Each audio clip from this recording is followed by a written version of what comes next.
আপনারা জানেন যে আজকে ওসমান হাদি ভাই গুলিবিদ্ধ হয়েছেন। ওনার চিকিৎসা প্রাথমিকভাবে ঢাকা মেডিকেল কলেজে হয়েছে, এরপর এভার কেয়ারে এসেছেন। আমরা পুরাটা সময়ই সাথে ছিলাম, ডাক্তাররা আপ্রাণ চেষ্টা করেছেন। ঢাকা মেডিকেল কলেজে খুবই সংকটাপন্ন অবস্থায় ওসমান হাদি ছিলেন। ওনার ওখানে অস্ত্রোপচার হয়েছে, ব্রেইনে অপারেশন হয়েছে। ওনার শরীরের কয়েকটা জায়গায় আঘাত আছে, বুকে আঘাত আছে, পায়ে আঘাত আছে। অপারেশন করার পরে উনি এখন এভার কেয়ারে ইন্টেনসিভ কেয়ার বা আইটিইউতে আছেন। ওনার অবস্থা খুবই সংকটাপন্ন, কিন্তু এখন স্থিতিশীল অবস্থায় আছেন, উনি ফাইট করছেন। আপনাদের প্রতি দুইটা অনুরোধ থাকবে। একটা হচ্ছে হাসপাতালে এসে ভিড় করবেন না, যাতে করে চিকিৎসক যারা আছেন চিকিৎসাটা যেটা উনি পাচ্ছেন সেটা যাতে নির্বিঘ্নে চিকিৎসা চলতে পারে, এবং ওনার জন্য যা রক্ত প্রয়োজন বা ব্লাড প্রোডাক্টস প্রয়োজন সেটার যথেষ্ট সাপ্লাই এই হাসপাতালে আছে। তাই কেউ রক্ত দেওয়ার জন্য যদি মনে করেন দিতে চান তাহলে আপাতত প্রয়োজন নাই, আপনারা প্রস্তুত থাকেন। যদি দরকার হয় তাহলে হাসপাতাল কর্তৃপক্ষ জানাবে, কিন্তু বর্তমানে হাসপাতালে যথেষ্ট পরিমাণ ব্লাড আছে।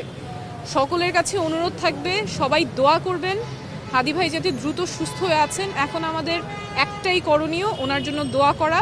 চিকিৎসা একদম সর্বোচ্চ চিকিৎসাটা ওনার জন্য নিশ্চিত করা হচ্ছে। আপনাদের কাছে অনুরোধ থাকবে সবাই ওনার দ্রুত সুস্থতার জন্য দোয়া করবেন। ওসমান হাদি ভাই আজকে যখন প্রায় দুপুর 1:15টার দিকে আক্রমণের শিকার হয়, তখন ঢাকা মেডিকেল কলেজে আমরা তাকে সবাই মিলে নিয়ে আসি, এবং এখানে তার অবস্থা খুবই সংকটাপন্ন ছিল।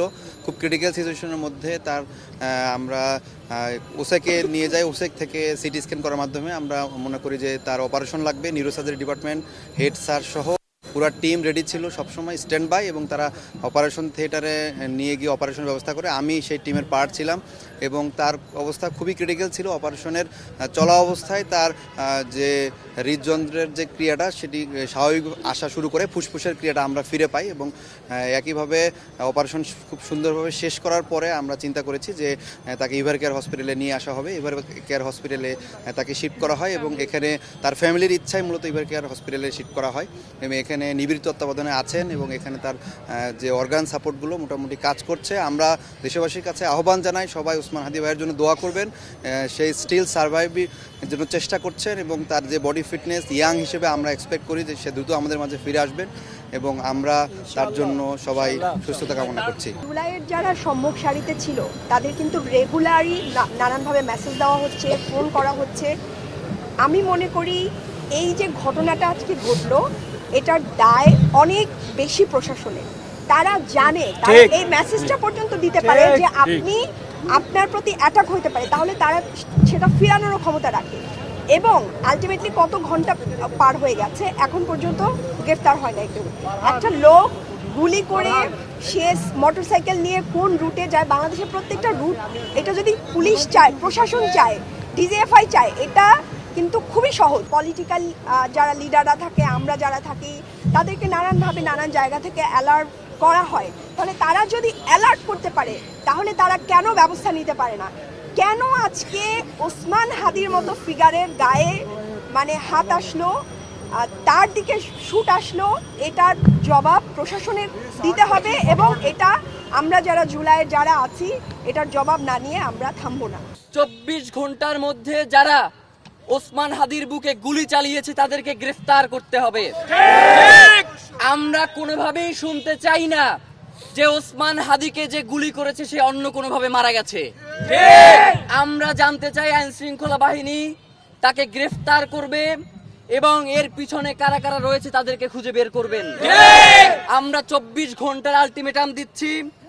এখন 10:55 বাজে, আগামীকাল 10:55 পর্যন্ত এই সময়ের মধ্যে ওসমান হাদিকে যারা গুলি করেছে তাদেরকে যদি এই সরকার গ্রেফতার করতে ব্যর্থ হয়, তাহলে এই যে ইন্টারিম সরকারের সুন্দর সুন্দর কথা এইগুলো বলবার তাদের কোনো অধিকার নাই। যে ইন্টারিম ওসমান হাদির মতো মানুষকে, ওসমান হাদির মতো কণ্ঠস্বরকে রক্ষা করতে পারে না, সে বাংলাদেশকে কিভাবে রক্ষা করবে? সুতরাং আমরা বলতে চাই, বাংলাদেশের স্বাধীনতার সার্বভৌমত্বকে টিকিয়ে রাখার জন্য ওসমান হাদির দরকার আছে। সুতরাং ওসমান হাদিকে সিঙ্গাপুর থেকে শুরু করে অন্য যত দেশ আছে যেগুলোতে উন্নত চিকিৎসা রয়েছে, সুতরাং কাল বিলম্ব না করে যদি মনে হয় যে এভার কেয়ারে তার পর্যাপ্ত চিকিৎসা ব্যবস্থা গ্রহণ করা সম্ভব হচ্ছে না। প্রয়োজনে চার্টার্ড বিমান করে তাকে চিকিৎসা গ্রহণের জন্য অতি দ্রুত বিদেশে পাঠানো হোক।